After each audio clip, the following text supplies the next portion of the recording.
Good evening, everyone. Thank you so much for that wonderful introduction, Amanda, and what a fascinating and timely presentation, Alex. My name is Ren Liu. I'm an undergraduate fellow here in the Cogut seminar, and if you'll bear with me, I'm going to start with a few questions for you, but I promise I know where this is going. What is your first name, last name, race, sex, gender? What previous conditions do you have? What medications are you on? What is your occupation? Are you a person with disabilities?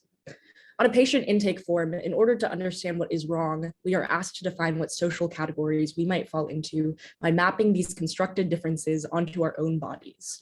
Delve into the historical record and the essentialist assumptions that race, gender, or disability are biological has not only driven violent histories like those of the eugenics movement, but has been core to constructing and maintaining social hierarchies. People racialized as non-white, trans, and disabled are historically marginalized on the basis of a false belief that somehow these bodies are biologically inferior or deviant.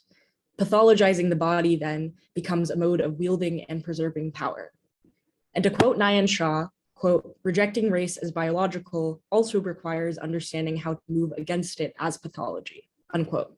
And in this project, my work locates its source material in the poetry of trans disabled artists of color as key to understanding these interwoven histories of ableism, white supremacy, colonialism, different kinds of gendering, and cis heterosexual patriarchy, and how these ideologies have co-constructed what we deem a normal body.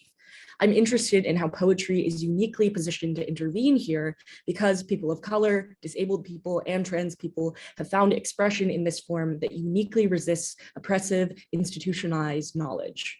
This thesis is my personal and political exploration into why that is and the potential that it holds.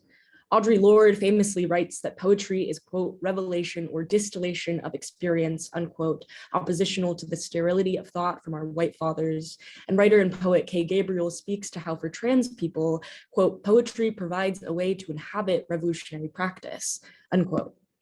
This is a deeply personal project of mine, as when my undergraduate academic course load has not been able to answer the questions I've had about the assemblages of these social categories, I've turned to my poetic practice to articulate and process the violence that exists within co-occurring hierarchies of race, transgender, and disability.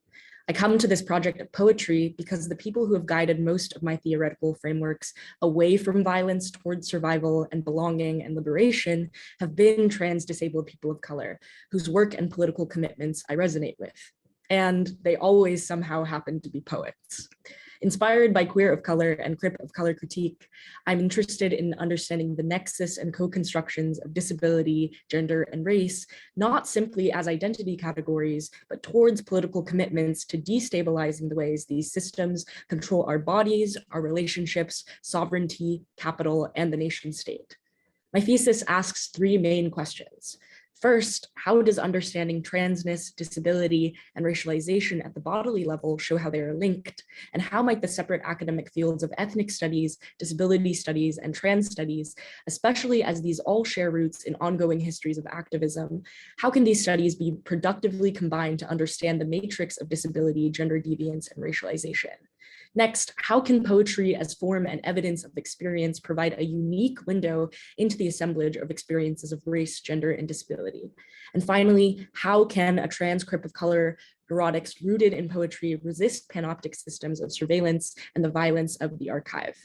By anthologizing and analyzing the work of trans and disabled poets of color, including Saray Jarrell Johnson, Kay Umande Barrett, Hameda Lucero, Leah Lakshmi Piepshna Samarasinghe, I'm excited about the potential that the poetic form holds, not only as underexamined evidence of the body resisting centuries of pathology, but one that imagines and outlines what a trans Crip-of-Color liberation might even read or sound like. Thank you.